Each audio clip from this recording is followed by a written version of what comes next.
সিলেট থেকে মাহফুজ ভাই জানতে চেয়েছেন, কোন মহিলার অনলাইন ক্লাস দেখা যায় স্ক্রিনে। অত্যন্ত চমৎকার ও গুরুত্বপূর্ণ একটি বিষয়।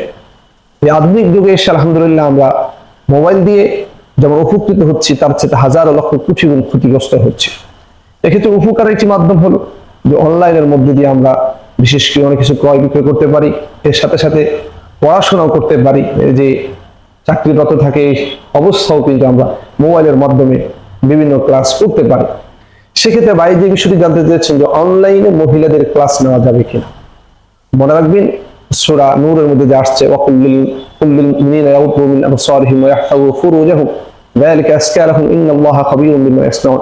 অর্থাৎ হে মুমিন, তোমরা ভালো করে শুনে রাখো, আল্লাহ তাআলা তার রাসূলকে বলছেন যে আপনি তাদেরকে বলে দিন ইয়াগুদ্দু মিন আবসারিহিম, তারা যেন তাদের দৃষ্টিটাকে হেফাজত করে, ওয়া ইয়াহফাযু ফুরুজাহুম, এবং তারা যাতে করে তাদের গোপনাঙ্গকে হেফাজত করে। যালিকা আযকা লাহুম, এটাই তাদের জন্য পবিত্রতার উত্তম মাধ্যম। এক্ষেত্রে ভাই মাহফুজ যে বিষয়টি জানতে চেয়েছেন যে অনলাইন ক্লাস দেখা যাবে কিনা।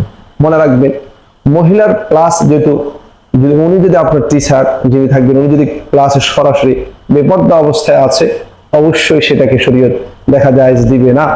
এই জন্য যদি আমার একেবারে জরুরি বেশি হয় আমি শুনতে পারবো। এক্ষেত্রে আমরা যদি যারা দিনদার রয়েছে, আমরা যদি কোর্স করে থাকি, আমরা আমাদের টিচারকে, মহিলা শিক্ষিকা বলতে পারি যে আপনি বলুন, আর স্ক্রিনে যে লেখাগুলো সেটা ভাসিয়ে উঠান, আমরা লেখাগুলো দেখব। আপনার পর্দার আড়ালে থেকে, অর্থাৎ আপনার চেহারাটাকে স্ক্রিনে না নিয়ে এনে আমাদের ক্লাস করান, আমরা এতে ক্লাস করতে বেশি আনন্দ বোধ করব। এতে আপনার কোনো সমস্যা হবে না, যেহেতু জরুরি। এই জন্য আপনার কথা যেটি আছে সেটি শুনতে পারবেন। মনে রাখবেন এই যুগে এসে আপনার শুধু মহিলারা ক্লাস করে বিষয়টা এরকম না, পুরুষরাও ক্লাস করে থাকে।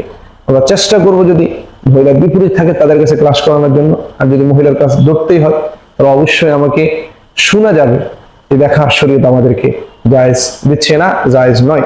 আল্লাহ তাআলা আমাদের সকলকে আধুনিক মাসআলা মাসাইলগুলো জানার এবং বুঝার সেই তৌফিক দান করুক। আসসালামু আলাইকুম ওয়া রাহমাতুল্লাহি ওয়া বারাকাতুহু।